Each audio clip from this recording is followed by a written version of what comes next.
पश्चिम बंगाल में कल रात कोलकाता के कड़ापारा में हुई हिंसा को लेकर बीजेपी ने चुनाव आयोग जाने का फैसला किया है।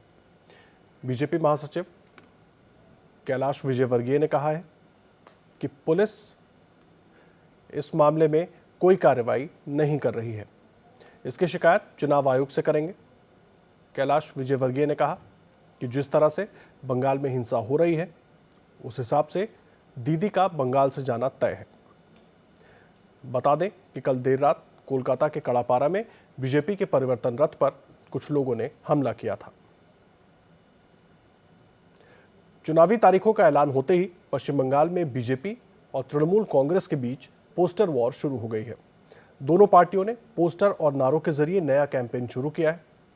बीजेपी ने अपनी महिला नेताओं के जरिए कहा है कि बंगाल को अपनी बेटियां चाहिए, न कि बुआ। बीजेपी इस पोस्टर के जरिए ममता बनर्जी और उनके भतीजे अभिषेक बनर्जी की घेराबंदी की कोशिश कर रही है। इसलिए लिखा है कि बंगाल को बुआ नहीं चाहिए। इसके जवाब में टीएमसी ने बेटी कार्ड खेला।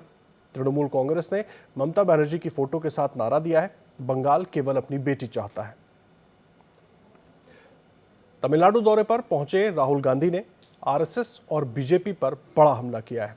राहुल गांधी ने कहा, मोदी सरकार संवैधानिक संस्थाओं को बर्बाद कर रही है। उन्होंने कहा कि इस वजह से लोगों का संसद और न्यायपालिका से भरोसा उठ रहा है। उन्होंने ये भी कहा कि सरकार ईडी और सीबीआई जैसी संस्था का गलत इस्तेमाल कर रही है।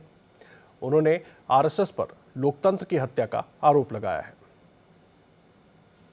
जम्मू में गांधी ग्लोबल फैमिली के नाम से बैठक हुई। इस बैठक में G23 में शामिल कांग्रेस नेता शामिल हुए, जिसकी अगुवाई गुलाम नबी आजाद, कपिल सिब्बल जैसे कांग्रेसी नेताओं ने की।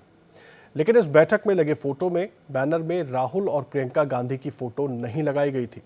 सवाल उठे कि कांग्रेस से नाराज नेताओं ने यह बैठक जम्मू में की। हालांकि बैठक में शामिल नेताओं ने कहा कि यह बैठक कांग्रेस को और मजबूत करने के लिए की गई है। दिल्ली के कालकाजी में बहन से छेड़छाड़ का विरोध करने पर नाबालिग भाई को बदमाशों ने चाकू मारकर घायल कर दिया। पूरी घटना शुक्रवार दोपहर की है, जब लड़की स्कूल से घर लौट रही थी। रास्ते में 3 से 4 आरोपियों ने लड़की से छेड़छाड़ शुरू कर दी।